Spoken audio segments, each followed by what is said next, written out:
2006 के आसपास कहानी बदलनी शुरू हुई। उस बंगले के ठीक बगल में जो निठारी की झुग्गी बस्ती थी, वहाँ से बच्चे गायब होने लगे एक एक करके।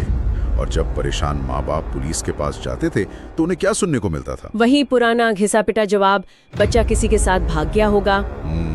ये सिर्फ लापरवाही नहीं थी, ये एक तरह से उस सिस्टम की सोच दिखाता है जो मतलब गरीब लोगों की शिकायतों को कभी गंभीरता से लेता ही नहीं। और इसी वजह से महीनों तक कुछ नहीं हुआ, बच्चे गायब होते रहे। हाँ, और इस पूरी कहानी के जो दो मुख्य किरदार थे, एक तो बंगले का मालिक मोनिंदर सिंह पंधेर और दूसरा उसका नौकर सुरिंदर कोली, उन पर किसी को शक तक नहीं था। फिर तारीख आती है 29 दिसंबर 2006, जब लोगों का दबाव इतना बढ़ा कि पुलिस को आखिर में उस बंगले के पीछे वाला नाला खोदना ही पड़ा। और उस नाले से जो निकला वो किसी के भी बुरे सपने से कहीं ज्यादा भयानक था। क्या क्या मिला था वहाँ? खोपड़ियाँ, इंसानी हड्डियाँ, बच्चों के फटे पुराने कपड़े, उनके स्कूल बैग्स। वो नाला मतलब एक कब्रगाह बन चुका था। और उसी पल सबको समझ आ गया कि जो बच्चे गायब हुए थे वो अब कभी वापस नहीं आएंगे।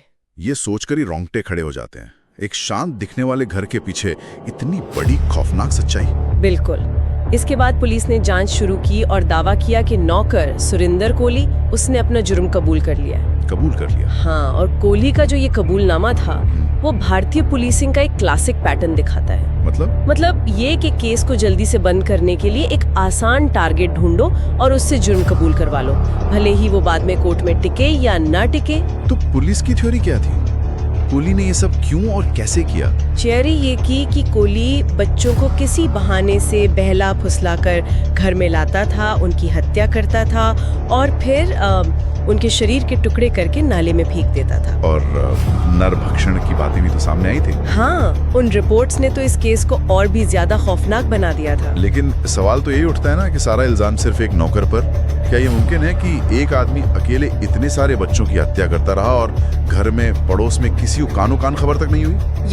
यही सबसे बड़ा सवाल था। सामाजिक कार्यकर्ताओं ने, वकीलों ने, सब ने यही पूछा कि इतने बड़े घर में मालिक को कुछ पता ही न चले, ये कैसे हो सकता है? बिल्कुल।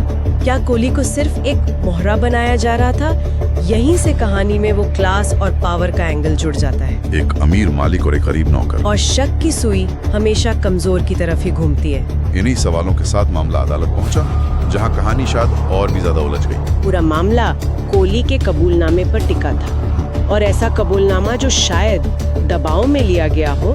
क्या वो 16 हत्याओं का बोझ उठा सकता है? सबूत तो होंगे कुछ। सबूत बहुत कमजोर थे। जैसे हर पीड़ित के अवशेष को सीधे तौर पर कोली से जोड़ना फॉरेंसिक लेवल पर बहुत मुश्किल था। इसीलिए निचली अदालत से मिली मौत की सजा को हाई कोर्ट ने कई मामलों में सबूतों की कमी की वजह से पलट दिया। तो इतने सालों बाद भी हम वहीं खड़े हैं। कानूनी तौर पर ये पहेली आज भी अनसुलझी है। हाँ, और